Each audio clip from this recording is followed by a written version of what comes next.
ಹಸಿವು ಎಂದೋರ ಹೊಟ್ಟೆ ತುಂಬಿ ಹರಸುತ್ತಾಳೆ. ಹೊರನಾಡಿನ ಈ ಅನ್ನಪೂರ್ಣಿ, ಕರುನಾಡಿನ ಜನ ಪಂಚಪ್ರಾಣಿ. ಹೊರನಾಡಿನ ಈ ಅನ್ನಪೂರ್ಣಿ, ಕರುನಾಡಿನ ಜನ ಪಂಚಪ್ರಾಣಿ. ಅಮ್ಮ ಅಮ್ಮ ಎಂದರೆ ಅನ್ನ ನೀಡುತ್ತಾಳೆ.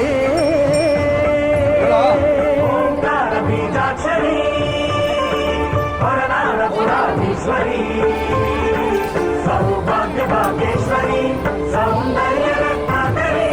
ಸೌಭಾಗ್ಯ ಭಾಗ್ಯೇಶ್ವರಿ, ಸೌಂದರ್ಯ ರತ್ನಾಕರಿ, ವಿದ್ಯಾನಂದೇಶ್ವರಿ, ಮಾತಾ ಅನ್ನಪೂರ್ಣೇಶ್ವರಿ, ವಿದ್ಯಾನಂದಕರಿ, ವಿದ್ಯಾನಂದಕರಿ. ಭವತಿ ಭವತಿ ಭವತಿ ಭಿಕ್ಷಾಂತೆ.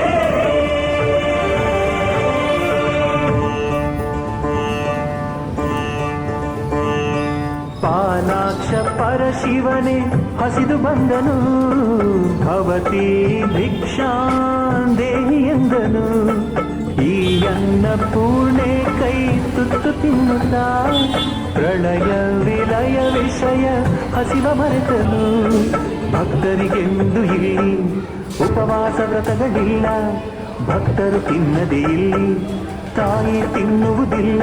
ಅಮ್ಮ ಅಮ್ಮ ಎಂದರೆ ಅನ್ನ ನೀಡುತ್ತಾಳೆ, ಹಸಿವು ಎಂದೋರ ಹೊಟ್ಟೆ ತುಂಬಿ ಹರಸುತ್ತಾಳೆ. ಅಮ್ಮ ಅಮ್ಮ ಎಂದರೆ ಅನ್ನ ನೀಡುತ್ತಾಳೆ.